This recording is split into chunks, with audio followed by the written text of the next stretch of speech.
Another developing story. It's about a website that we have been monitoring for quite some time. This is a website that seems to be encouraging Al-Qaeda to attack the United States before the presidential elections. And they also seem to be encouraging Al-Qaeda to pick a winner in the U.S. election. And they seem to have a preference. We want to be as transparent as possible with this report, but we're not in the business of showing websites that advocate violence, terrorism, or actions against the United States. So we're not going to talk about it by name. I'm not going to be showing you the actual site. What I have done, though, is I've taken the letter from the website, and I've got it on my board that I usually use for Twittering, and there it is right there. Let me show you as we go up and down. We're going to start with that particular site right there. You see that at the very top? All right, I'm going to go ahead and highlight it for you just so you can see it, all right? This right here. That's the first part of this letter that you need to be aware of. Joining us now is someone who can help us with this. Laura Mansfield is a terrorism analyst.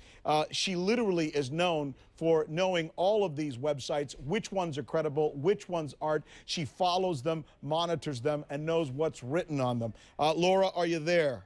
Yes, I am. Let's start by telling the viewers why you believe this particular website is credible. This website has been up for several years. We've been monitoring it since, well before 2003, 2004. The site is where most of the various communiques from Al-Qaeda, as well as the different Al-Qaeda groups around the world, they announce their messages on there. They post their videos. And so, they've done this for example, a bin Laden video with this, often vile messages would be placed on this website before it's reported to the rest of the world. Actually, that would be where it would be announced and links would be placed on that website pointing to the bin Laden video for people to download. All right. Knowing that now, let's have a discussion about what's actually on the website. Go ahead, Robert. Let's point our attention again to what the letter says in the website. And notice we've just basically copy blocked the letter so you don't see the website. But this right here, this part right here at the top, seems to be talking about wanting to influence the U.S. elections. Can you amplify that for our viewers? Well, he says explicitly we must have a say in the American elections. He says that they need to basically input their role, that they can influence the elections in a couple of different ways.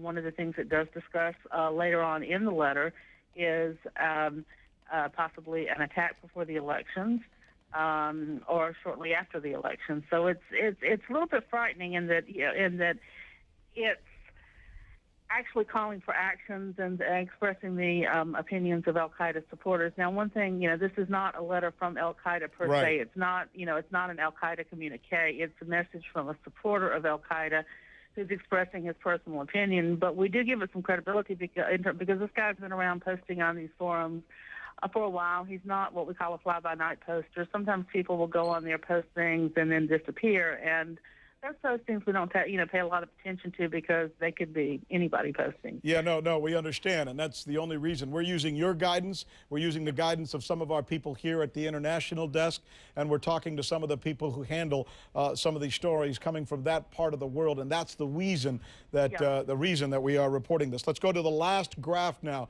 This is the graph that says that they seem to indicate, interestingly enough, a preference for U.S. president. Amplify that graph, if you would. I'm going to go ahead and highlight it for viewers while you're talking about it. Go on.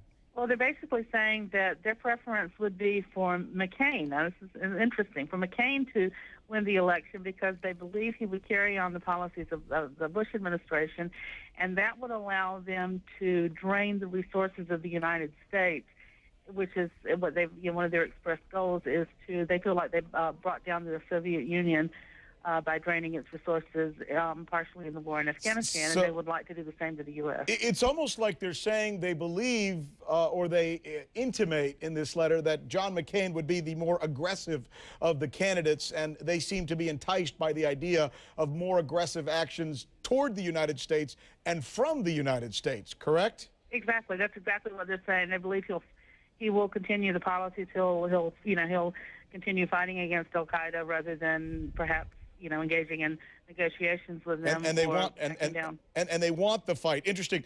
Down to about 30 seconds, and I've got another part of this letter I want to show you. It's on my website over here. Pardon me for moving out of camera.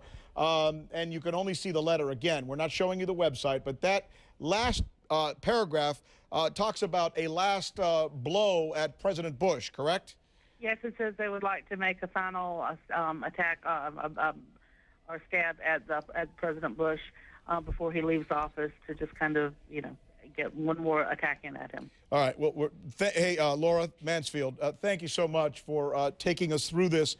We consider you an expert on this. I know that you look at these websites and read their material every single day, and we trust your judgment on this.